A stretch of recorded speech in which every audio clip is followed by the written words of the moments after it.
참팟을 응원하는 가장 쉬운 방법 아시나요? 다운로드하기, 별점 주기, 댓글 달기, 구독하기. 기억하세요. 다운로드하기, 별점 주기, 댓글 달기, 구독하기.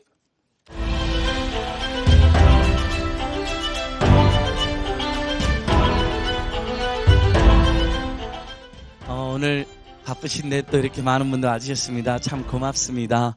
진행을 맡게 된 저는 우리 참여연대에서 공동사무처장이라고 있는 안진걸이라고 합니다. 반갑습니다. 예. 오늘 여기 선생님들 다 사인도 많이 받으셨는데 미처 못 받으신 분들은 끝날 때 또 한번 기회가 있으시겠죠? 다들 아시겠지만 선생님들 다시 한번 제가 소개하고 시작하겠습니다. 우리 성공회대 사회과학부의 김동준 선생님 오셨습니다. 예. 예, 조국 사랑. 예, 제가 조국을 너무나 사랑합니다. 사랑하는 우리 조국 교수님 오셨습니다. 예. 예. 정말 우리 작가님 팬이 많더라고요. 우리 선아람 작가님 오셨습니다. 고맙습니다. 예. 칼 폴라니의 현신. 우리 칼 폴라니 연구소의 정태현 선생님 오셨습니다. 예. 문화인류학자, 또 팬이 굉장히 많으시죠. 김찬호 선생님 오셨습니다.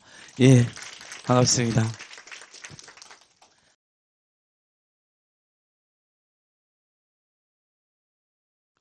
지난주 토요일날 집회 가보니까 시국선언 안 하고 시굿선언 하는 분들이 굉장히 많이 계시더라고요. 굉장한 풍자가 2008년 첫 번째 집회로 다시 등장했는데, 이번 주 토요일 날은 아마 지난주보다 훨씬 더 많은 시민들이 모이는 것으로 지금 예정되고 있는데, 그래서 저희도 원래 북토크로 하려다가 시북토크 이렇게 요즘 세상과 이 책 자체가 세상과 소통한 책이었는데 이 토크쇼 자체도 당연히 시국과 함께 이렇게 논할 수밖에 없는 상황이 됐다고 생각합니다.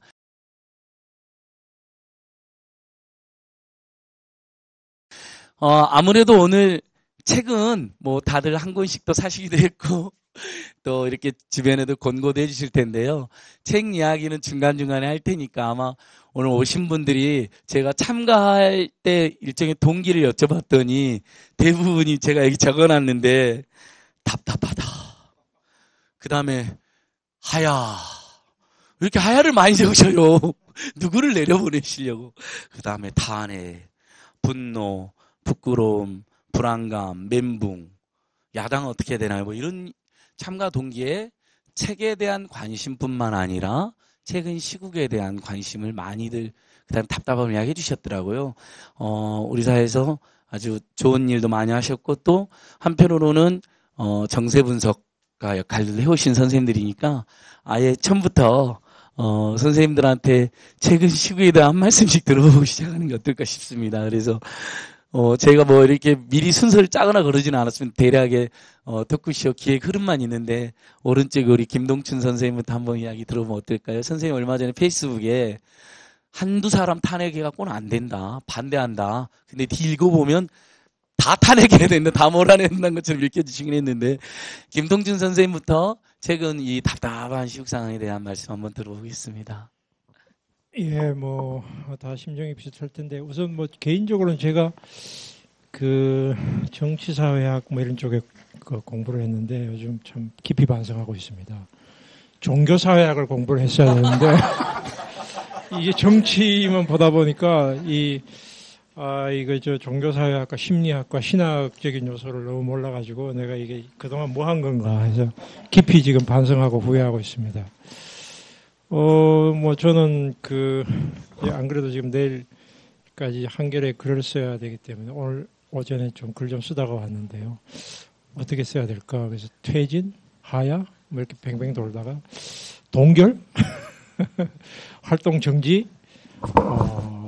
하야라는 말은 너무 좀 정근대적인 용어라서 그렇게 지금 쓰려고 생각하고 있고 어디까지 우리가 책임을 물어야 될까 하다가 재벌까지 가야 되나? 아니면 재벌까지 이야기하면은 논점을 흐트릴까? 지금 그런 고민하다가 왔습니다. 하여튼 뭐 여러 가지 일로 참 분노는 많이 느꼈지만 이번처럼 이렇게 분노가 아니라 모욕감을 느낀 거는 참 그전하고 달랐던 상황이 아닌가 우선 이런 생각이 듭니다. 예. 예. 오늘 뭐 선생님들이 서두부터 이렇게 좋은 풍자와 명언들이 쏟아집니다. 모욕감하면 사실 우리 김찬호 선생님 책에도 있는데 아마 이 모욕감의 정체도 아마 좀 이따가 말씀해 주실 것 같은데, 예, 우리 또 조국 교수님께서 여러 가지 고민과 또 이렇게 그 요소수의 고비, 논쟁의 고비고비원을 이렇게 잘 명쾌하게 정리도 해주시고 그러는데, 선생님, 아니, 앞부분에 약간 길게 하셔도 될 것 같아요. 왜냐면 우리 시민 여러분들 답답하면 선생님들도 아마 답답하지 않았을까요? 그래서 오늘은 그런 답답함을 좀 많이 한번 풀어보죠, 뭐. 예. 김도준 교수님 이제 답답한 심정을 말씀하신 저도 마찬가지고요. 제가 이제 저희 학교 학생들한테도 그런 얘기를 하고 또 뭐 SNS에도 그런 얘기를 했습니다만, 김 교수님 말씀을 받아서 하자면 이제 이게 종교학도 아니고 무속학이다, 정확히 얘기하면. 종교는 그런 나름대로 격식을 갖추고 있죠. 그래도 뭐 기독교, 천주교, 불교, 근데 이건 무속학의 문제로 된 것 같고, 물론 이제 그런 무속학을 알아야 대한민국이라는 민주공화국의 국정을 알 수 있구나라는 이 허탈감이 하나 있는 거고. 근데 실제 또 그렇다고 해서 무속학만으로 움직이는 건 아니죠. 그 뒤에 경찰, 검찰, 국정원, 청와대가 다 있습니다. 야유의 문제로 야유를 하게 되면 속이 시원한데, 야유를 한다고 해결되는 건 아니다. 최순실은 이제 오늘 뭐 내일 정도 뭐 내일 모레 곧 구속될 거거든요. 최순실이 없어지면 무속학 문제가 해결되어서 대한민국이 정상화되느냐? 아니다는 거죠. 그래서 이걸 모두 화가 나고 허탈한 것 같아. 우리가 대통령을 뽑았는데 그 대통령이 일종의 무속인에게 지금 휘둘리고 있다는 거는 그 자체가 화가 나고, 저는 이제 법을 하는 사람 입장에서는 대한민국이라는 민주공화국의 공적 결정이 전혀 공적인 법과 질서와 절차에 따라 움직이지 않는구나를 알게 된 거죠. 그리고 시민들 입장에서는 내가 주권자로서 표를 던졌는데, 근데 그게 나의 표와 관계없이 막 움직이고 있구나라는 걸 알게 된 거고, 또 우리가 주권자로서 표를 던져서 대표자를 뽑는다는 것은 또 한편은 우리가 낸 세금에 대한 사용처를 우리의 대표자가 쓰는 거거든요. 그걸 인정하는 건데, 우리가 세금을 냈는지 복채를 냈는지 좀 헷갈리는 거죠. 또 약간 이상한 상황이 된 거예요. 그래서 모든 사람들이 이른바 멘붕이 된 게, 그 이전까지 너무도 당연히 생각해왔던 대한민국을 움직이는 기본 절차가 있습니다. 대통령이라면 그게 진보든 보수든 관계없이 대통령은 이렇게 움직여야 된다고 생각하고 있어요. 제가 이명박 대통령을 좋아하지는 않지만, 이명박 대통령이 무속인한테 물어서 4대강을 결정하지 않았을 겁니다. 그래도 제가 4대강을 반대합니다. 그 나름대로 이제 무슨 환경학자든 누구를 불러 모아서 얘기를 한다면, 요번에 드러난 거는 개성공단 문제도 우리 무당 비슷한 분이 해결하시고, 남북 문제도 또 그렇게 해결하시고, 드레스덴 회담도 그렇게 결정하시니까, 이게 남녀노소, 진보, 보수, 좌우, 지역 불문하고 황당해진 것 같습니다. 그리고 저는 오싹했던 게 뭐냐 하면, 이게 안 드러났더라면 대통령은 대한민국의 국군 최고사령관입니다. 국군 통수권자입니다. 전쟁을 할 수 있는 사람입니다. 우리 내정, 뭐 세금 문제, 뭐 정부 인사를 누구한테 하고 돈을 몰아주고 이런 문제도 참 불만이 많은데, 저는 이분의 최순실이라는 사람에 의해서 남북 문제 결정할 수도 있었겠구나. 다행히 그런 일이 아직 안 벌어졌지만 그런 생각까지 하니까 저는 오싹했습니다. 사실은 그런 상태에 모두가 우리 멘붕 상태가 그런 이유다. 저도 그러하고, 우리가 이제 오늘 최순실 씨가 그 유명한 신발 한 짝 떨어뜨리고 들어갔지 않습니까? 근데 물론 신발은 이제 다시 가져갔는데, 신발은 가져갔습니다만은 또 그 와중에 또 명품백과 명품 신발도 신고 오셨어요. 또 그 와중에 그분이. 그건 아니야. 그 최순실 집 그 자택을 압수수색했더니 명품 구두만 거의 한 50켤레 정도 뭐 꽉 차 있더라고요. 벽을 봤더니. 근데 앞으로가 문제인 것 같습니다. 최순실이 감옥에 간다고 문제가 해결되는 상황은 전혀 아닌 것 같아가 우리가 지금 대면하고 있는 것 같고요. 이게 더 앞으로 걱정된다라는 말씀드리고 싶습니다.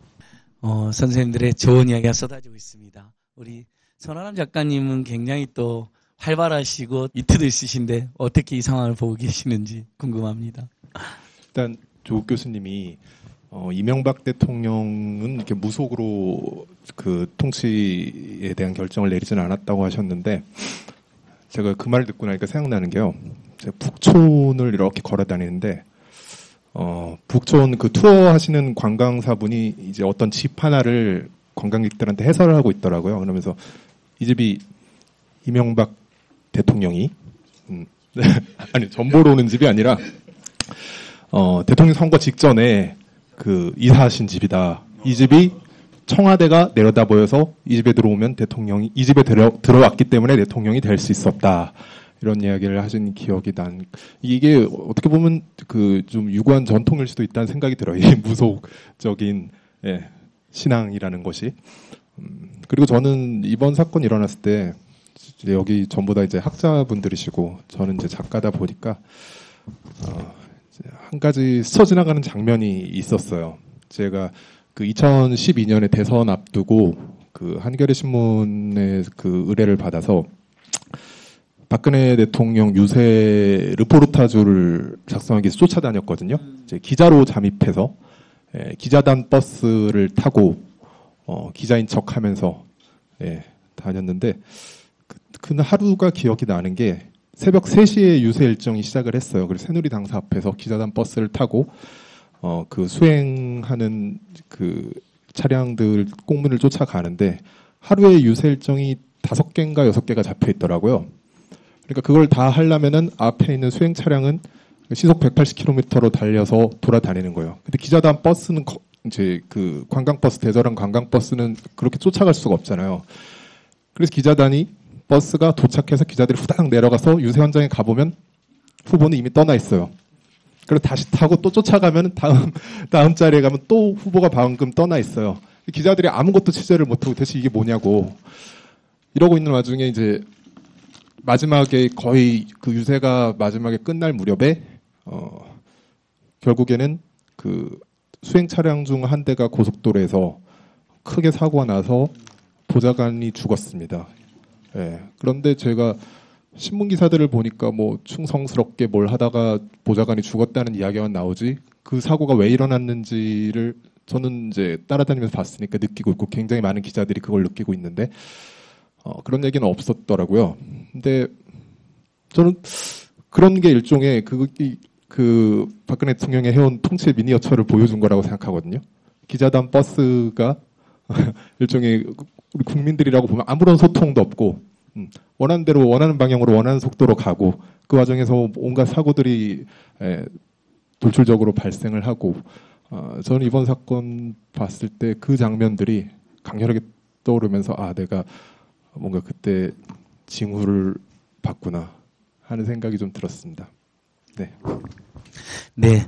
앞으로도 작가님께 더 계속 좋은 말씀 해주실 거니까 일단 여는 말씀으로, 그리고 우리 앞에 계신 5분한테 제가 백지하고 이렇게 매직을 하나씩 드렸어요. 요즘에는 이렇게 시작할 때나 중간에 이렇게 한 줄 논평도 쓰시잖아요. 그래서 틈날 때, 요 시국에 대해서도 뭐 책에 대해서도 이렇게 한 줄 논평 중간중간에 이렇게 써주시면 좋을 것 같습니다.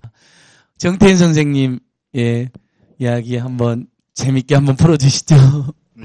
뭐 상황은 저는 망국이라는 얘기가 들었고 꼭 이 사건뿐만 아니라 제가 한 달 전에 시사인에다가 칼럼 쓴 제목이 남북이 동시에 망하고 있다라는 칼럼을 썼습니다. 진짜 망한다는 생각이 많이 드는데 여기에 최순실까지 겹치니까 딱 그 민비하고 질령군이라고 있어요. 그 민비가 도망갔을 때 언제 환궁할 거라고 예언해서 그 다음부터 이 경복궁을 들락날락하면서 모든 국사를 주무른 이 질령군이 문현은 아니고 박수죠 말하자면은. 네, 딱 그런 생각이 들었습니다. 이 사건을 통해서 제가 하나 배운 거는 이겁니다. 창조경제가 뭘까는 진짜 몰랐어요. 이게 뭘까? 사실은 창조경제를 빼면 나머지는 이명박하고 거의 같습니다. 규제 완화, 그 다음에 부동산 투기 정책. 근데 창조경제가 딱 들어가니까 이게 뭔지를 몰랐고 창조경제에 여태까지 한 거로 드러난 건 뭐가 있었냐면은 참여정부 때 국가 균형하느라고 지방 클러스터를 만들었는데 그 클러스터를 다 재벌들한테 넘겨줬어요. 가령 뭐 경상도는 삼성이 책임지고 이 대단한 이 능력을 보여줬는데 그리고도 야 그게 다야라고 했는데 이번에 알았습니다. 문화융성이 바로 창조경제였고 그게 이제 뭐 여러 가지 뭐 본인의 후임이든 뭐 하여튼 돈을 뜯어서 딴 곳으로 가는 그런 어떤 통로였다라는 생각이 들었습니다. 근데 사실은 그 최순실과 문화융성을 딱 빼면 그러면 또는 박근혜가 아닌 다른 새누리당의 후보가 대통령이 됐으면 뭐 좀 달랐을까? 라는 생각을 해보면 또 그리 다르지도 않았을 것 같다는 생각이 많이 듭니다. 자, 요새 제 딸이 25살인데 만날 때마다 미안하다는 얘기를 하니까 아빠 지겹다 이제 그만해 그러는데 실제로 미안합니다. 왜냐하면 아까 조욱 교수하고도 잠깐 그 얘기했지만 조욱 교수는 좀 행복해요. 저하고 김동춘 교수는 대학교 1, 2학년을 유신말기에 다녔어요. 그리고 3, 4학년은 전두환 초기에 다녔어요. 최악의 대학 생활인데도 우리는 그리고 목숨, 생명까지도 위협을 받으면서도 우리는 세상이 나아질 거라고 믿었거든요. 분명히 세상이 나아질 거라고 믿었고 그래서 살았는데 지금 우리 아이들은 앞으로 세상이 나아질 거라고 과연 생각할까? 오히려 세상이 더 나빠질 거라고 생각한다면 이건 뭐가 잘못돼도 굉장히 잘못된 거다. 그리고 그거는 우리 책임이라는 생각을 많이 합니다. 제가 지금 56살이니까 저는 아시는 분 아시겠지만 이 청와대에도 있었고 완전히 이 모든 책임을 져야 되는데 어떻게 책임져야 될지 모르겠다. 그래서 어디서부터 어떻게 바꿔야 될까? 근데 굉장히 많이 바꿔야 된다. 이건 단순하게 최순실, 박근혜 문제는 아니고 전체적으로 큰 어떤 이걸 계기로 해서 마침 조금만 더 얘기하면 조선일보랑 재벌들은 아마도 87년을 꿈꾸고 있을 거예요. 6월 때 박살났지만 그렇지만 6.29 선언을 계기로 해서 개헌을 했죠. 우리는 대통령 직선제 개헌만 요구했고 그거 받아주고 그다음에 대선에서 이겨서 뒤집었잖아요. 아마도 조선일보나 재벌 쪽은 그런 걸 생각할 겁니다. 지금 완전히 밀리고 있지만 개헌하고 대선에서 뒤집는 이런 걸 생각을 할 텐데 그때 우리의 잘못이 뭔지를 알면 갈 수 있다. 또 하나는 2008년의 촛불인데 그때 저 광화문에서 한 6개월을 살았는데 그렇게 많은 사람이 오랫동안 나왔는데 연말까지 계속했잖아요. 그런데 바꾼 건 별로 없었죠. 근데 그거는 아마도 어떤 정치적 계기가 결합되지 않았던 거죠. 그게 2년 차였어요. 그때도 이명박 하야하라가 나왔는데 사람들이 외치지만 진짜로 될 거라고 생각 안 했거든요. 대선은 너무나 멀고. 근데 이번은 다행히 촛불과 정치적 계기가 동시에 아주 가까운 시기에 와 있기 때문에 이번엔 바꾸자. 단순하게 정권을 뭐 민주당이나 이쪽이 될 가능성이 높을 텐데 바꾸는 게 아니라 아예 민주당이 잡든 누가 잡든 정책 기조가 완벽하게 바꾸도록 만들자. 그 절호의 기회라는 생각이 듭니다. 진짜 만국으로 가지 않게 하려면 이번이 마지막 기회가 아닐까 이런 생각을 합니다. 예, 정대선생님 고맙습니다. 오늘 뭐 제가 이 책이 민생에 대한 책에서 민생 이야기도 해야 되는데 자연스럽게 사실은 지난 9년 또는 짧게 4년 동안 입에 풀칠도 할 수 없게 하는 이들의 어떤 문제점이 이렇게 계속 잘 나오는 것 같습니다. 김찬우 선생님 아까 우리 김동준 선생님께서 모욕감을 느끼게 만들었다. 뭐 이렇게 이야기도 해주셨고, 많은 분들이 분노도 하고 불안함이 한편 정말 부끄럽다, 창피하다, 우리나라 어쩌냐 이런 이야기도 많이 하시는데 김찬호 선생님은 이 상황 어떻게 보셨는지 한번 다들 또 기대하시는 것 같아요. 저는 모멸감 전문가지 모욕감 전문가. 맞아, 모멸감. 오늘 출판 관련해서 모였는데 요새 제일 곤혹스럽고 속상한 분들 가운데 한 분이 출판계 분들이거든요. 책 매출이 절반으로 뚝 떨어졌다고 합니다. 타격이 그냥 오는 거죠. 왜냐하면 소설보다 훨씬 더 드라마틱하고 막 스릴 넘치는 게 매일 하루에도 몇 개씩 터지니까 전 국민이 지금 흥신소 직원이 된 것 같은 그런 느낌이 들지 않습니까? 엄청난 그런 추리를 해야 되고 숨은 그림을 찾아야 되고 막 퍼즐을 맞춰야 되고 하면서도 이게 무슨 짓인가 하는 생각이 들어요. 이걸 한두 사람도 아니고 온갖 그 머리 좋다는 사람들에게 달라붙어서 각 미디어마다 하고 있지. 국민들은 또 인터넷 보면서 하고 있지. 이게 하나의 거대한 학습일 수도 있겠지만 마치 그 광우병 때 우리가 굉장히 여러 가지 생물학 공부를 했고, 세월호 때 선박에 대해서 공부했고, 메르스 때 또 바이러스 때 공부했듯이, 이번에도 뭘 공부하는지 모르겠는데, 이 샤머니즘 얘기 나오니까, 또 문화인류학을 한 사람으로서 되게 또 무력감을 느껴요. 내가 샤머니즘 제대로 공부했나. 근데 다행히 지금 무속인들이 항의한다고 그러잖아. 이거 무속인 아니다. 우리 모욕하지 마라. 예. 그러니까 누구에게도 지금 인정받지 못하는 참 이상한 기괴한 근데 접신, 빙의 이런 말은 계속 나오고, 외국에서는 지금 이 샤머니즘이라는 게 키워드가 됐다고 합니다. 우리 국격이 어떻게 될지 참 모르겠는데, 지금 우리 상황에서 보면, 한편으로는 크게 보면 이런 거죠. 이럴 줄 알았다 하는 사람이 있고, 이럴 줄 몰랐다. 이 두 측인데, 이럴 줄 알았다는 사람들도 아마 이렇게까지인 줄 몰랐을 겁니다. 이럴 줄 알았다고 예상은 했지만, 이렇게까지 상상을 초월한, 우리가 도저히 이렇게 아무리 망상을 한다고 해도 그 정도까지 제 생각이 뻗어나기 힘든 그런 일들이 벌어졌고, 학제간 연구가 필요한 대목이라고 생각해요, 정말. 그러니까 저 이번에 책임을 물어야 될 분 중에 거론이 안 되는 분이 대통령 주치의라고 생각합니다. 이건 우리 봤잖아요. 선거 후보 나왔을 때, 대통령 후보 나왔을 때 어떻게 말을 저렇게 못하지? 대학 4년 졸업해갖고 하는 말이 아니잖아요. 근데 그게 지적 문제라고 생각했는데 사실은 어떤 약간 병리적인 문제가 아니었나. 이거 전 진지하게 한 얘기입니다. 그런 혐의가 분명히 있는데 설마 했잖아요. 근데 지금 드러났고, 모든, 아까 나오면서 들은 얘기가 뉴스에서 최순실이 귀찮을 정도로 전화를 했대요. 일 있으면 전화해서 이런 것까지 밤에 전화하냐고 이렇게 막 짜증이 낼 정도로 그렇게 박근혜, 그러니까 지금 이제 3인방 떨어져 나갔지, 최순실 연락 안 되지. 그러니까 박근혜는 할 수 있는 게 아무것도 없는 상황이 됐죠. 뭘 해야 될지 판단도 안 서고. 그래서 우리가 이런 상황에서 국민들이 한편으로는 되게 허탈하고 분노스럽고, 또 검찰은 계속 최순실을 오늘 보호한 거 아닙니까? 보호하러 들어간 거죠. 그런 국민들의 감정을 전혀 아직도 읽지 못하는지 아니면 읽으면서 그런지 모르겠는데, 이 분노가 자칫 냉소로 흐를 수도 있고, 아니면 더 이렇게 진짜 변화를 위한 에너지를 결집될 수도 있는데, 지금 앞으로 이 점은 더 지켜봐야 되겠고, 뭘 해야 될지, 특히 지금 언론이 모든 걸 주도합니다만 그럴 수밖에 없는 국면이고, 근데 시민사회, 시민단체는 뭘 할 수 있을까? 촛불 집회 같이 이렇게 격정적인 에너지는 잘 우리가 모아내는데, 이것이 지속 가능한 그런 변화의 에너지가 되기 위해서 뭘 해야 될지 하는 고민이 저한테 있습니다. 네, 이상입니다. 고맙습니다.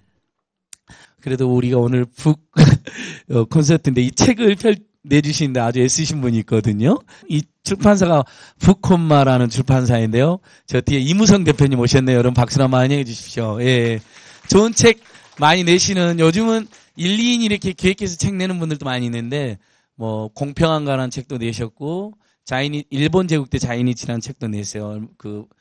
TV에서도 소개도 되고, 그래서 좋은 책 많이 민간인 사찰에 대한 책도 내셨고요.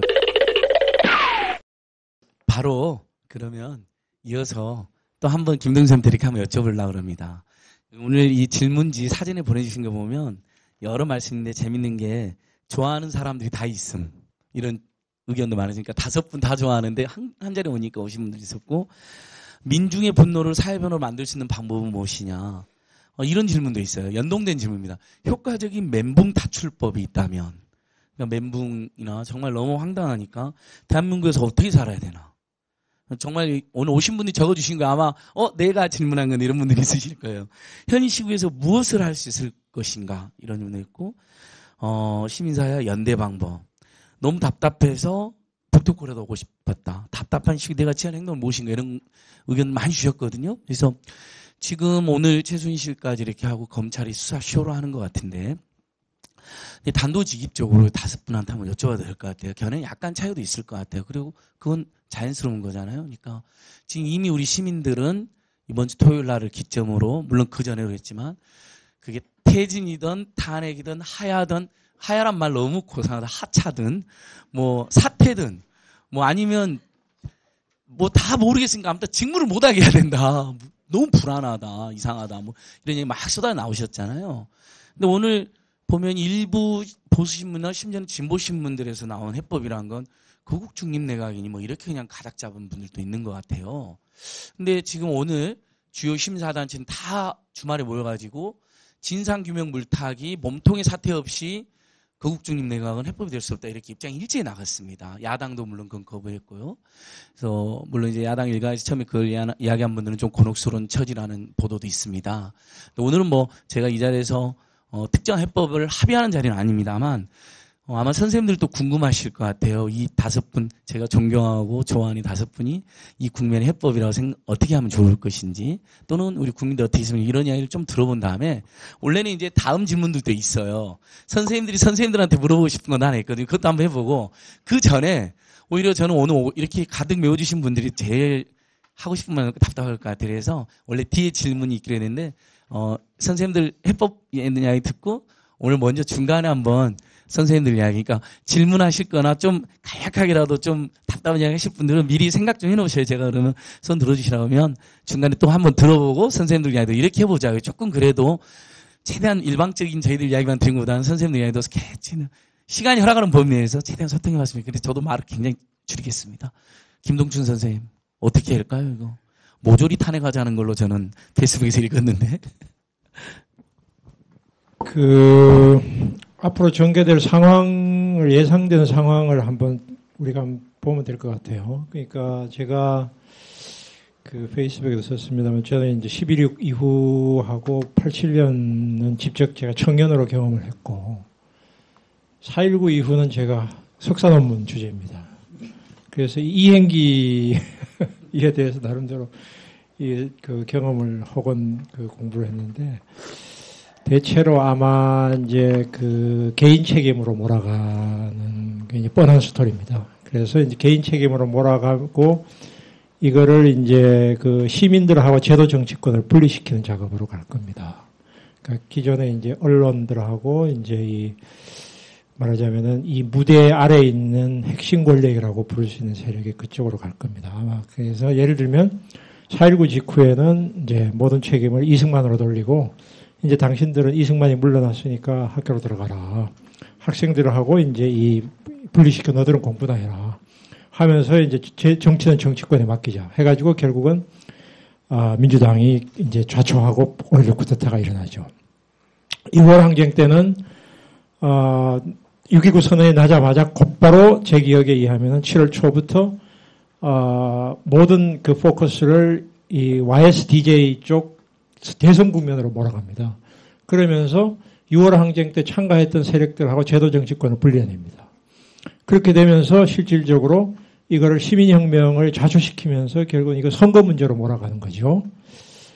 11.6 직후는 이게 이제 너무 급작스럽게 일어났기 때문에 이제 이런 과정보다는 곧바로 전두환 12.12 쿠데타가 일어나가지고 국면을 완전히 전환시키는 것이 현실적으로 어려웠다고 저는 그렇게 기억하고 있어요. 이미 12.12 이후에는 학생들 아마 전부는 아니겠지만 저는 뭐 그렇게 핵심 운동권은 아니지만 한 2선 정도는 있었는데 대충 상황을 거의 이미 12.12 이후에는 대충 다 알고 있었습니다. 대충 다 알고 있었고 이거는 결국은 저쪽으로 갈 수밖에 없는데 어떤 방식으로 쟤들이 잡는가가 문제다. 그래서 거기서 이제 운동권 내에서 노선 투쟁이 일어난 거 아니겠습니까? 그때는 이제 우리가 달리 방법이 별로 없었다고 생각하는데 그래서 결국은 저는 앞으로는 이 개인 책임으로 돌리려고 하는 이 구도에 어떻게 맞서서 이거를 결국은 이 시민들이 여기에 개입할 수 있는가가 결국은 관건이 아니겠는가 이런 생각을 저는 하고 있습니다. 그래서 이거를 선거 국면 대선, 거국 내각, 그 다음에 무슨 뭐 특검 이런 쪽으로 몰아가면은 결국 시민들의 이 분노는 이제 아마 좌초 이렇게 수그러들게 될 것이고 이 과정에서 별로 역할을 한 역할이 없는 야당, 과거에 똑같습니다. 4.19 때도 그랬고요.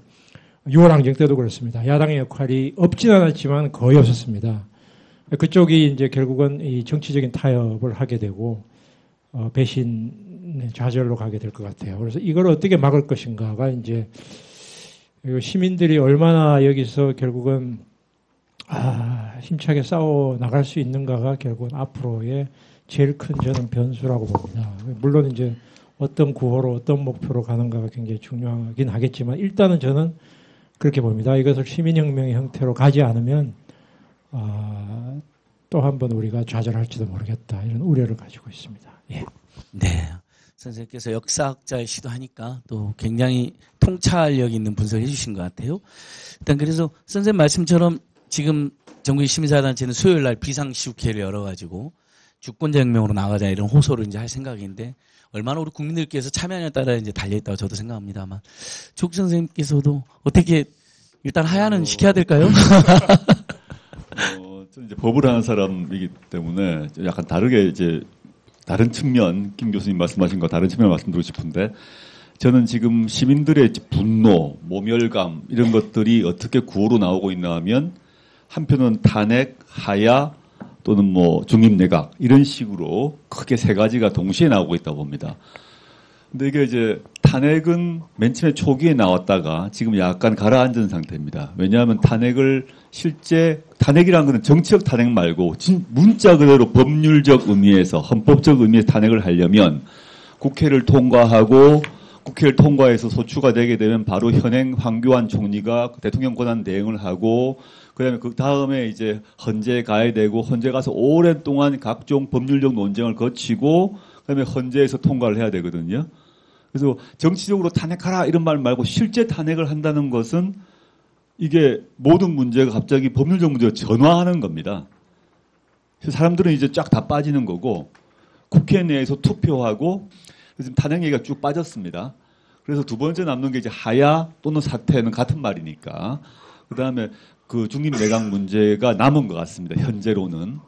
근데 저는 이 두 가지를 사실 대립적으로 보고 있지 않고 있는데 왜 그러냐 하면 이 문제의 이제 핵심이 뭔가 이게 저는 이제 그 근해 순실 게이트라고 계속 부르고 있는데 박근혜와 최순실은 단순히 이렇게 뭐 박근혜 대통령이 무당한테 휩쓸려 가지고 혼이 빠져서 우주의 기운으로 마음대로 하고 이런 문제가 아니다. 그런 측면이 있다고 봅니다. 그런 측면이 없다고 보지 않습니다. 그렇게만 봐버리면 본질을 보지 못하는 게 있다고 봅니다. 박근혜 대통령이 정신적 심리적으로 그 최순실에게 빠져 있는 건 사실인데 그걸 그렇게만 봐버리면 최순실을 뽑아버리면 사라지는 거죠. 뭐 그래서 아주 강직한 공안 검사가 보좌하면 되잖아요. 그렇게 돼버리면 얘기가 이상하지 않습니까? 게이트의 핵심이 뭘까를 보면 최순실이 어떻게 무당으로 뭘 했다 이런 문제 외에 국가 권력이 재벌 비트를 돈을 뜯었고요. 그 다음에 이 은밀한 측근 그룹들이 인사를 마음대로 했고요. 돈 문제, 인사 문제, 뭐 창조 경제 같은 경우 국가 전체를 마음대로 한 거죠. 단순히 점쟁이 한 명이 뭐 어쩌고저쩌고 했다 이런 문제를 넘는 문제다. 물론 대중적으로는 그게 아주 관심이 있긴 한데 빙의가 됐냐 안 됐냐부터 시작해서 뭐 말을 어떻게 했냐인데 더 보면 원래 크게 보면 더 심각한 문제가 사실 있다고 봅니다. 그럼 이 게이트 때문에 이제 분노하는 겁니다. 이화여대 사건부터 시작해서 그 두 개의 재단 문제 이걸 다 보게 되면 이게 엄청난 큰 덩어리가 있다는 거죠. 저는 법학자이기 때문에 그렇습니다만은 이 박근혜 최순실 게이트의 진상 규명이 모든 것에 우선한다고 좀 보는 사람입니다. 저는 저의 그 박근혜 대통령이 스스로 지난번 사과를 통해서 자백을 했습니다. 그 수많은 게이트 중에 한 부분만 자백했습니다. 국가 기록물 문제를 불법적으로 유출했다. 즉 연설문은 보내줬다. 나머지 건 모른다는 겁니다. 그것만 하더라도 피사실을 자백한 겁니다. 저는 이 전체 사건에서 박근혜 최순실은 공범이라고 봅니다. 그 박근혜 대통령은 그 전체 범죄 사실 중에서 일부를 자백했습니다. 이 문제를 파헤치기 위해서 지금 여러 가지 벌어지는데 문제가 초점이 최순실의 그 프라다 구두 뭐 이런 식으로 정유라의 뭐 사적으로 뭐 어떤 뭐 연애를 했니 안 했니 결혼을 이런 문제로 이제 가기 시작하게 되면 이 거대한 범죄 공범 구조가 사라진다고 본 사람입니다. 그러니까 이거를 해결하려면 어떻게 되느냐? 저는 거국 내각이 나쁘지 않다고 보는 게, 근데 거국 내각 어떠한 거국 내각인가라고 저는 생각합니다. 저는 계속적으로 이 문제에 대해서 진상 규명 요구하는 것을 뭐 어떤 절차로든 해라고 요구하는데, 이걸 하려면 수사를 해야 되거든요. 공범 집단들을 잡아야 됩니다. 잡으려면 수사를 해야 되는데, 수사를 하려면 맨 먼저 뭘 해야 되냐 하면 청와대를 압수수색을 해야 됩니다. 이걸 주도했던 3인방, 그 다음에 경제 3인방은 이제 어떻게 보면 부하들이고요. 지금 출금됐던 안종범 경제수석 등은 재벌의 팔을 뒤틀어서 몇십억을 가져온 사람입니다. 그 사람들의 집 외에, 집은 다 비었다고 이미 나왔습니다. 청와대 PC를 수색을 해야 됩니다. PC 안에 다 있습니다. 근데 그걸 지금 PC가 나오지 않습니다. 그 다음에 청와대를 압수수색하게 되면 청와대에 출입하는 사람은 출입 모두가 기록화되어 있습니다.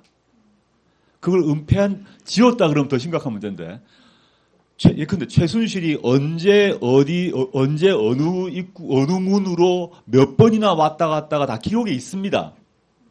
물론 서버를 그 디가우징해서 없앴다 그러면 다른 문제인데, 즉 진실 규명 문제로 바라보면서 그 문제를 계속 가야 되고요. 이런 수사를 지금 할 리가 없죠. 그럼 이런 수사를 할 수 있는 방안이 두 가지가 있는데, 하나는 지금 특검이 안 만들어진 거 아닙니까? 그럼 현재 상태에서 가능하려면 거국 중립 내각을 만약에 받는다면 그중에 지금 국무총리를 누가 하니 많이 다 틀린 얘기라고 봅니다. 국무총리 야당 인사한테 누구한테 줬다? 아무 소용없습니다. 이 진실이 안 밝혀집니다. 뭘 해야 되냐? 법무부 장관을 야당 추천 인사가 해야 됩니다. 근데 윤석열 검사가 법무부 장관이 된다고 하십시오. 생각해 보십시오. 그걸 그 협상 과정에서 그럼 법무부 장관이 되게 되면 당연히 청와대에 있는 민정수석과 견제해서 그걸 누를 수가 있습니다. 그다음에 검찰총장을 통할할 수가 있습니다. 그래서 수사에 전쟁이 나겠죠. 그렇지만 지금보다 진실 규명이 훨씬 많아집니다. 저는 그런 이 게이트의 진실을 밝힐 수 있는 그런 조건이 이루어진다면 저는 거국 내각 이걸 뭐라 하든 간에 중립 내각 가능하다고 보고, 거국 중립 내각의 요체는 그거라고 봅니다. 그게 아닌 이 거대한 게이트, 거대한 범죄를 밝히지 못하는 거국 중립 내각 의미 없다고 봅니다. 유명한 어르신들한테 총리 자리 하나 주면 해결됩니까? 해결될 리가 없죠. 저는 그래서 앞으로 이런 상황이 하야를 하라, 사퇴를 하라, 자격 정지하라 이런 그 투쟁이라는 게 계속 진행될 거고, 또 한편으로는 이게 운동의 차원이겠죠. 거리의 정치죠.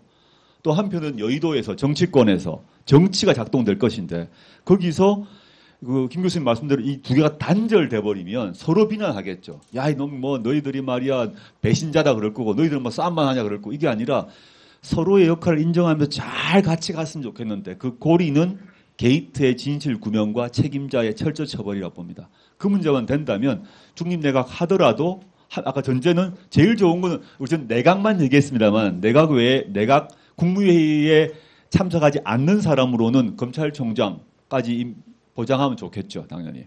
근데 국무회의 자리에 있는 사람 중에서는 법무부 장관이 제일 중요하다. 법무부 장관이 딱 야당 추천권을 확보한다면 상황은 지금보다 달라질 것이고, 그 사람의 지휘하에서 수사가 들어가서 몇 개가 지금보다 훨씬 많은 진실이 나올 겁니다. 그러면 거리에 촛불 드시는 분들이 더 뿔딱지가 나겠죠. 점점점 압박도가 높아질 것이다. 분노의 총량과 이 압박도가 높아질 거라고 봅니다. 저는 그렇게 이해하고 있습니다. 네, 조 교수님께서 한편으로는 우리 거리의 정치화, 그리고 어떻게 보면 투쟁에도 원래 출구 전략이라는 것도 있어야 되잖아요. 거기서 반드시 기본적으로 쟁취해야 될 부분들, 또 그것이 사실은 또 더 큰 투쟁의 촉매가 될 수도 있다는 말씀까지 해주신 것 같습니다. 아주 귀한 말씀 잘 들었는데, 우리 또 작가님은 약간 또 다른 의견이 있으실 것 같아요. 당장 끌어내리자 이런 의견이 있으실 것 같은, 저랑 약간 비슷한 것 같은 느낌이. 약간 우리는 족 선생 같은 그런 깊은 생각을 좀 나중에 하잖아요. 일단 나가자, 이기자, 싸우자 아니 거리에서 많이 봐가지고 그렇습니다. 예, 죄송합니다. 아니, 같은 수준입니다. 저는 끌어내려야 한다고 보고요. 그 굉장히 중요한 문제라고 보고, 일단 그 전에 저는 사실 부끄럽다, 모욕감, 모멸감 국민들이 느끼고 이런 표현을 저는 굉장히 좀 싫어요. 왜냐하면 이 문제에 대한 본질을 흐릴 수 있는 거라 생각하고 그 말에는 국가 통치가 샤머니즘에 의존하고 있어서 부끄럽다 뭐 이런 그 맥락에 숨어 있는 거거든요. 그럼 이게 그 박근혜 대통령 뒤에 있는 사람이 샤머니스트가 아니라 뭐 예를 들어 프리스트라던가 뭐 아니면 뭐 프리랜서 정치평론가였으면 다른 문제인가 이게 저는 그렇게 생각하지 않거든요. 헌법적 통치 원리 아래서 일어날 수 없는 방식의 그 일이 일어났고 그게 핵심이고 얼마 전에 10월 26일에 여러 언론사에서 11.6 그 사태랑 비유해서 이번 사건들을 이야기하는데 일단은 저는 우리가 이게 얼마나 심각한 사건인지에 대한 그 인식의 최소한의 그 합의와 공유가 있어야 될 것 같은데 김재규가 박정희 대통령을 권총으로 쐈잖아요. 10월 26일에 그 사건과 이번 사건을 두고 봤을 때 어떤 게 더 심각한 사건일까요?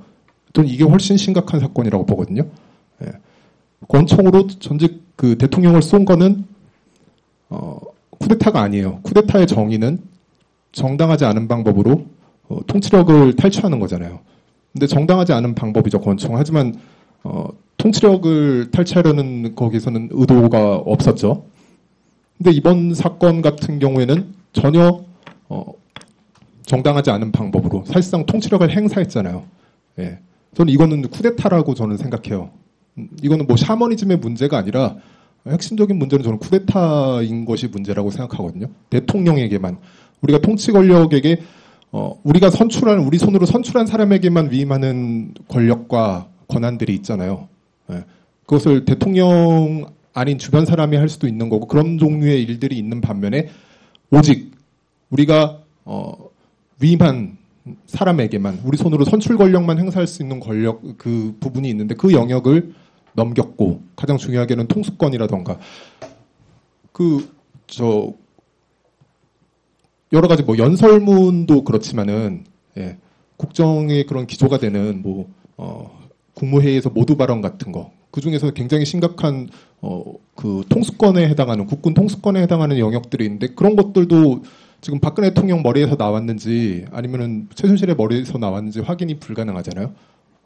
얼마 전에 10월 초 같은 경우에는 그 모두 발언에서 사실상 그 미국에서 이야기되고 있는 그 북한 선제 타격론에 대한 이야기가 나왔어요. 대통령 입에서. 그걸 만약 대통령이 생각해낸 게 아니라면은 전쟁조차도 우리가 손으로 뽑지 않은 사람이 결정할 수 있었다는 이야기거든요. 저는 이거는 완전히 쿠데타에 해당한다고 보고요. 쿠데타를 일으킨 대통령을 당연히 하차를 시켜야죠. 그리고 통치 공백이 있고 굉장히 실용적인 이야기들이 이제 막 나오기 시작하는데 저는 이제 비교적 이 중에서는 좀 젊은 세대이기 때문에 네. 저는 우리가 4.19 사건을 저는 경험해보지 못했고 역사책으로만 죄송합니다. 죄송합니다. 주로 12.6부터 12.6과 5.18과 6월 항쟁을 경험하신 분들. 저는 제가 성장하면서 그 사건은 그러니까 어떤 세계관을 형성하는 사건이었던 것 같아요. 대통령을 끌어낼 수 있다는 것.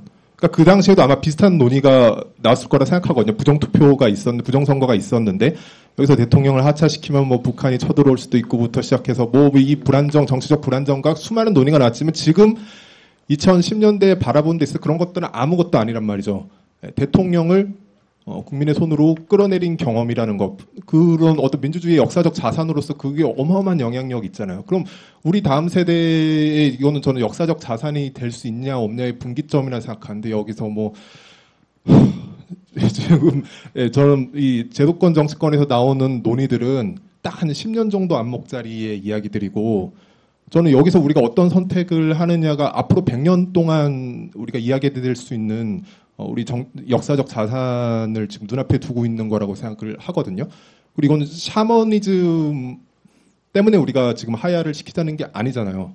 쿠데타이기 때문에 하야를 시켜야 되는 거고 저는 그 부분에 대해서 이거는 아까 다음 세대가 그 더 세상이 나아질 거라는 그 기대가 없다고 하셨는데 그 기대의 출발점일 수도 저는 있다는 생각이 들어요.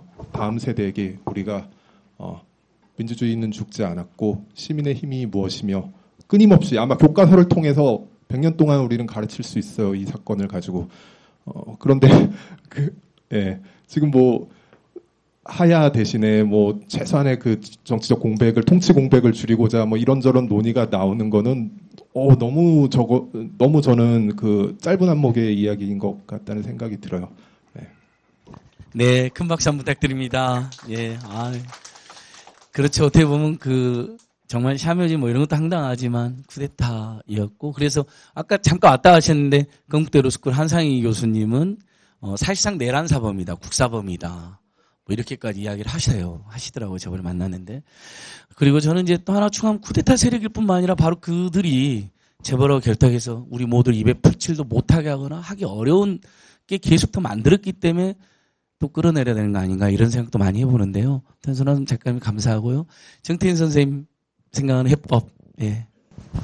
네, 손아람 작가 얘기 들으니까 힘이 나네요. 토요일 날 사실 이제 연구소에 있었는데 뭐 할 일이 있어서 그러다가 야 이건 좀 한 명이라도 더 나가야 된다라는 생각이 들어서 광화문에 나갔는데 기분이 좋아졌습니다. 굉장히 젊어졌어요. 그러니까 지난번만 가도 저한테 아는 사람, 인사하는 사람이 많았는데 이번에 한 명도 없었어요. 모르는 사람이 없어요. 이게 다 저보다 젊은 사람들이나 옛날에 왜 꾼들 있잖아요. 이 사람들 거의 없고 훨씬 젊어졌어요. 그러니까 제가 보기에 평균 연령이 한 10살 정도 내려갔다는 생각이 들고 그건 굉장히 희망적이다라는 생각이 듭니다. 그리고 지금 상황에서 뭘 할 거 사실 우리들이 할 건 아닌데 우리들은 그냥 열심히 나가서 사람이 많아지면 된다고 저는 생각하는데 저는 제일 중요한 거는 대통령 직무정지를 시켜야 된다라고 생각합니다. 지금 탄핵 사퇴가 하야 그 다음에 중립 내각 그 모든 거를 다 해서라도 당장 직무정지를 시켜야 된다는 게 제 생각입니다. 자꾸 박근혜 대통령이 무당한테 휘둘린 멍청이라고 생각이 되는데 한편으로는 박근혜 씨가 박정희의 딸이라는 것도 잊어버리면 안 된다라는 게 제 생각입니다. 제가 뜻한 바 있어서 북한 대학원에 다시 들어가서 공부를 하는데 남북 관계는 특히 대량 살상 무기가 있으면 미친놈이 이기는 게임이에요. 뭐 공격하는 놈이 이기는 게임인데 그래서 이제 북한이 항상 연평도도 그렇고 우위를 점했는데 만일 이쪽에도 미친놈이 있으면 그건 파국입니다. 근데 난 그럴 수 있다라는 생각이 들면서 굉장히 걱정이 됐어요. 그거부터 막아야 된다. 직무정지해야 된다. 뭐 지금 조선일보가 하는 게 밖에 마치 이원 집정부제처럼 외교나 밖에 대해서는 역할을 하게 하되 내치는 막는다는데 전 거꾸로 해야 된다고 생각해요. 사실 생각해보세요. 이 대통령이 밖에 나가서 외교한다는 생각 한번 생각해보세요. 쪽팔리는 것도 있고 특히 국방 쪽은 직무를 정지시켜야 되는데 탄핵이 직무를 정지시키는데 상당히 유효한 수단입니다. 물론 이제 완전히 탄핵해가지고 쫓아내는 건 어려울지 모르지만 일단 탄핵 절차에 들어가면 대통령 아무것도 못해요. 제가 청와대에 있을 때 노무현 대통령이 탄핵 절차에 들어가서 아무것도 못했습니다. 국무회의 주재 못해요. 비서관 회의도 못해요. 저희랑 놀았습니다. 그냥 사적으로 만나서 한가롭게 놀았는데 그렇기 때문에 탄핵 절차도 대통령 직무를 정지시키는 하나의 방법이고 거국 중립 내각도 사실은 그 외교 국방까지 정지를 시키는 거라면 저는 찬성을 합니다. 우리가 할 수 있는 일은 사퇴시키는 거죠. 우리는 열심히 나가서 사퇴를 시키는 건데 가령 거국 중립 내각 된다고 해서 하야 못 시키는 거 아니에요. 하야하면 2달 만에 선거 해야 되기 때문에 그래서 안 된다도 말이 안 돼요. 거국 중립 내각 하다가 하야 시키면 되잖아요. 나가라 그러면 되잖아요. 그게 이 선택지 2개가 하나를 택하면 하나 못 하는 게 아니잖아요. 저는 그래서 제일 중요한 거는 역시 직무정지를 어떻게 시킬까. 그리고 우리가 할 일은 나중이 되면은 조금 우리 쪽의 의견이 모아지면 그 다음에는 이제 민주당이나 정당들하고 다시 얘기가 되겠지만 우리 쪽은 지금보다는 훨씬 많아야 됩니다. 제가 이제 광화문에서 6개월 살다 보니까 대충 이렇게 보면 몇 명이 나왔는지 알아요.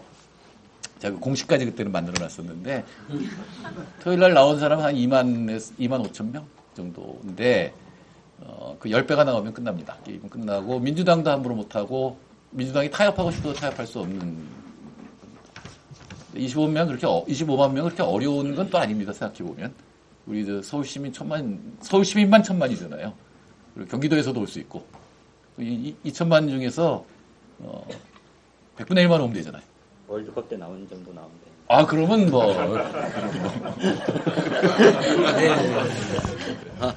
적어도 한 10만 이상 나오게 되면 상은 확 달라질 거라고 생각하고요. 그 다음에 정치가들한테 우리가 요구할 건 대통령 직무정지부터 무슨 수단을 써서라도 대통령 직무정지를 시킨다라는 게 제 생각입니다.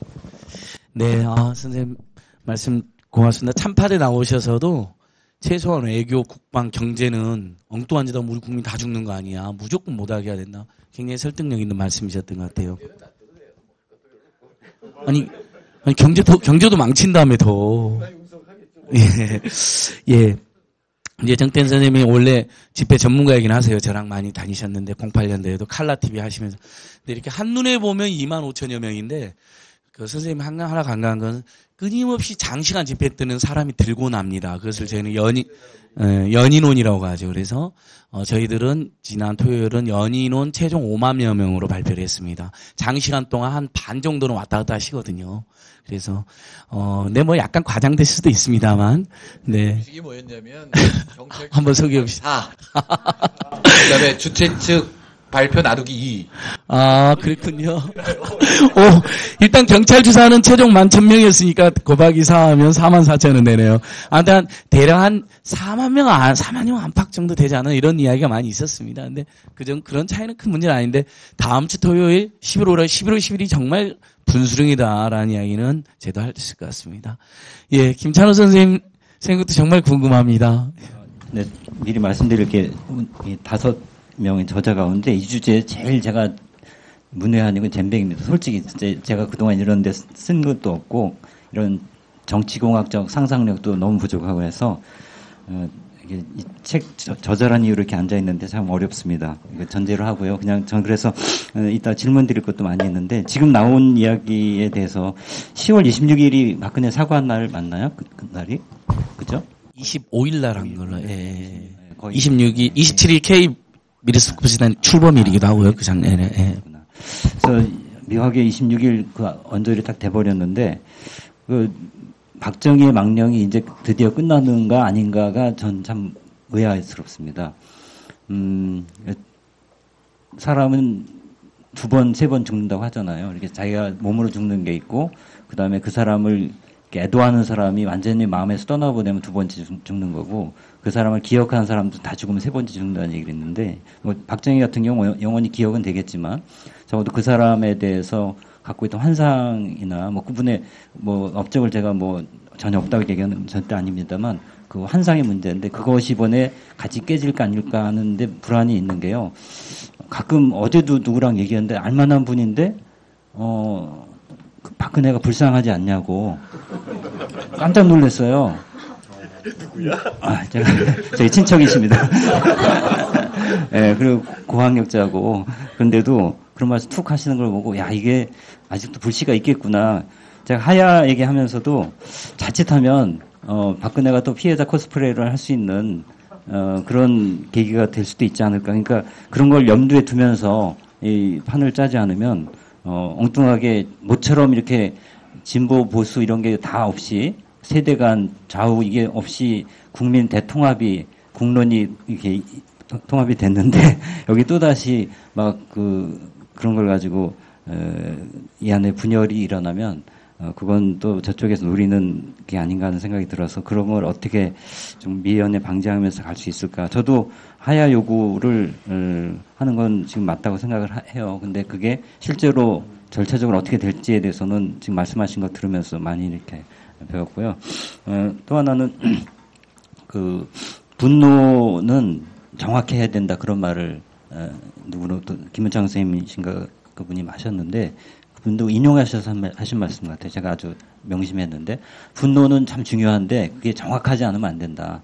그러니까 우리가 지금은 아주 너무나 충격이 커서 그냥 펑퍼짐하게 분노를 표출하지만 지금 나온 얘기대로 뭐 검찰의 어떤 것 그러니까 아주 핀포인팅을 해서 예리하게 관철시켜 나가지 않으면 그냥 뭐 애를 쓰긴 썼는데 소리를 질렀는데 뭐 별로 성과가 없는 그런 상황이 될 수도 있겠다 해서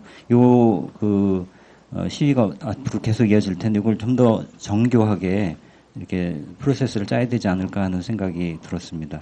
그리고 거국 내각 이 부분은 야당이 좀 아쉬운 게 거국 내각 요구하다가 새누리가 받으니까 또 못하겠다고. 그러니까 그렇게 빨리 받을 줄 몰라서 당황스러워서 그럴 수도 있게 그런데 그 정도의 그 수를 못 둔다는 거는 알파고까지는 못 간다 할지라도 좀 이렇게 어느 정도 개선했어야 되는데 너무나 어리숙한다는 생각이 들고 이 두 야당 사이의 조율 이것도 매우 중요하다는 생각이 듭니다. 지금 나오는 얘기들을 들어보면 그러니까 새누리당이 전혀 반성도 안 하고 지금 뭐 김병준이 이렇게 내세우는 것 자체가 인물이 중요한 게 아니라 그걸 추천한다는 게 문제 아닙니까? 그러니까 지금 얘기는 그 특검을 하더라도 어차피 상설 특검으로 하면 시간이 오래 걸린다 어쩐다 하는데 상설 특검으로 하더라도 야당이 다 추천하는 걸로 가면 시간이 오래 안 걸리면서도 갈 수 있고 뭐 이런 방식도 있듯이 이쪽 거국 내각을 하더라도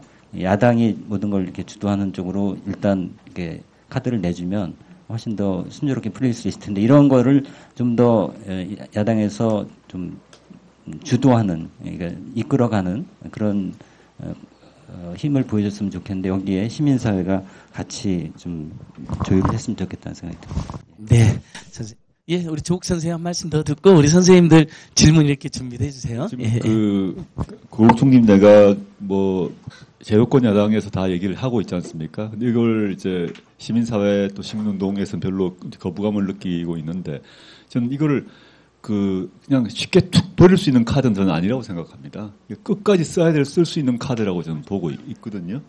그래서 아까 이제 뭐 법무부 장관이건 등등을 요구를 해야 되는데 단순히 법무부 장관만의 문제가 아니라 저는 이걸 지금 애가 다른 것은 여당이에요. 그러니까 거국총림 내각을 하겠다고 말을 한 겁니다. 받을 리가 없죠. 너무 애가 다르니까 빨리 수습하자고 했기 때문에 협상의 기본은 그 애 다른 쪽에 그걸 바로 들어주면 안 되는 거죠. 요구사항을 아주 많이 해야 된다.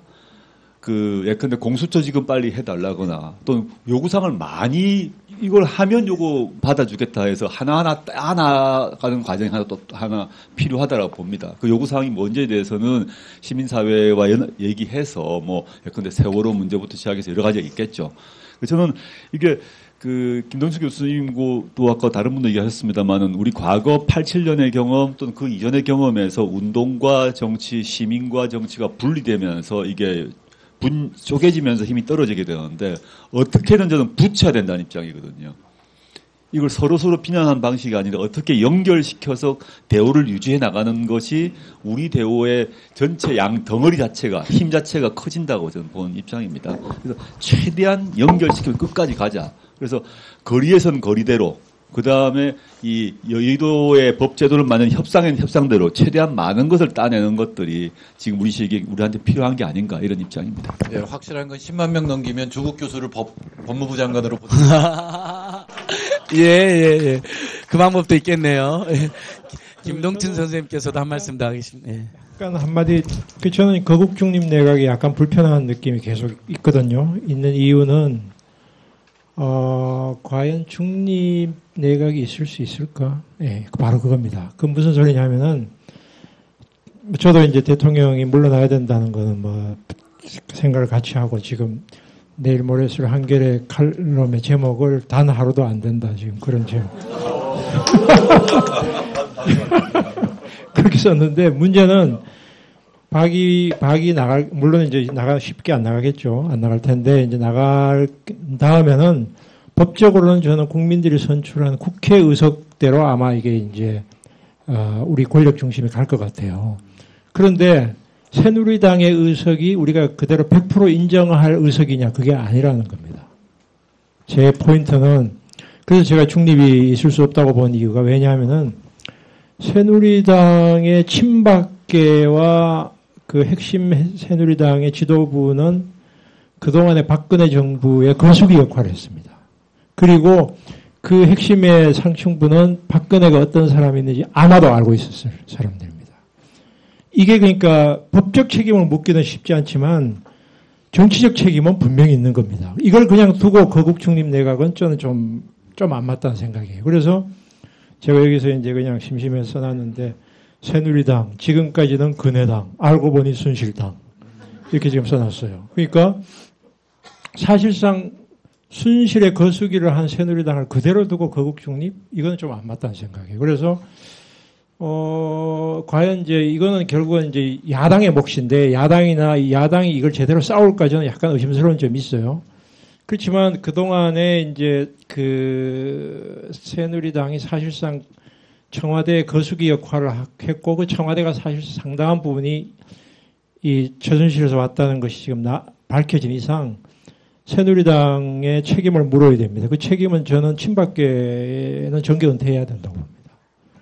정계 은퇴하고 나머지 의원들은 국민들이 선출했으니까 우리가 은퇴를 요구할 수는 없지만 적어도 여기에 대한 그 사과나 혹은 뭐 어쩌면 해산까지도 요구해야 된다고 봅니다. 그렇기 때문에 거국 중립 약간 불편합니다. 이게 과연 중립으로 될까? 여기에 대한 확실한 책임을 묻는 방식에 가야 될 거 아닌가? 뭐 이런 생각을 해보게 됩니다. 예. 네, 선생님 좋습니다. 거국 민주내각 뭐 이럴 수도 있을 테고 거국 야당내각 이럴 수도 있을 거고 잠깐만.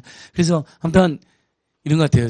아무튼 시민사회단체들은 거국 중립내각에 대해서 물타기니까 거부 논평을 했지만 오늘 중요한 논점 하나 나왔네요. 그렇죠? 그러니까 거국 중립내각 불편한 표현을 바꾼다 하더라도 태진하고 그게 꼭 충돌하는 건 아니다. 왜냐하면 거국 중립내각이 등장해갖고 철저히 진상규명에서 더 많은 게 밝혀지면 정말 그만둬야 될 상황이 될 수도 있는 거죠. 그러니까 그런 건 또 저도 이렇게 미처 많이 생각하지 못한 부분을 또 이렇게 저도 똑같이 배우는 게 있어서 제 견해도 한편은 또 수정도 할 수 있는 것 같아요. 오늘 선생님들 많이 오셨는데 어떻게 이렇게 질문하실 분들 이렇게 손 하나 들어보시면 이렇게 좀 몇 분 듣고 이렇게 종합적으로 한 분하고 다 받아보면 오래 걸릴 수가 있잖아요. 시간의 한계가 있어서.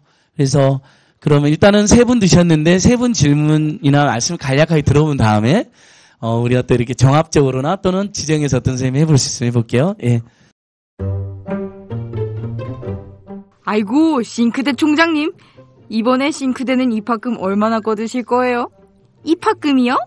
뭐 대충 한 100만 원 받을까요? 세면대는요? 그래요 뭐. 입학금 어디에 쓰라는 법도 없는데 대충 받던 대로 받죠 뭐. 무슨 소리 하시는 거예요? 입학금은 당연히 새내기들이 입학하는 데에만 쓰여야죠. 어머, 누구세요? 우리는 청년참여연대. 청년참여연대는 작년 10월에 발족한 참여연대 부설 기관입니다. 청년참여연대는 지난 1월 전국 34개 대학의 정보공개 청구를 통해 입학금의 산정 근거가 없다는 것을 확인했습니다. 앞으로 저희는 대학이 입학금 실비만을 받을 수 있도록 활동해 나가겠습니다. 청년들의 더 나은 내일을 위해 노력하겠습니다. 참여연대는 정부 지원금을 받지 않습니다. 청년참여연대 후원회원이 되어주세요. 문의 02-723-4251로 지금 전화주세요.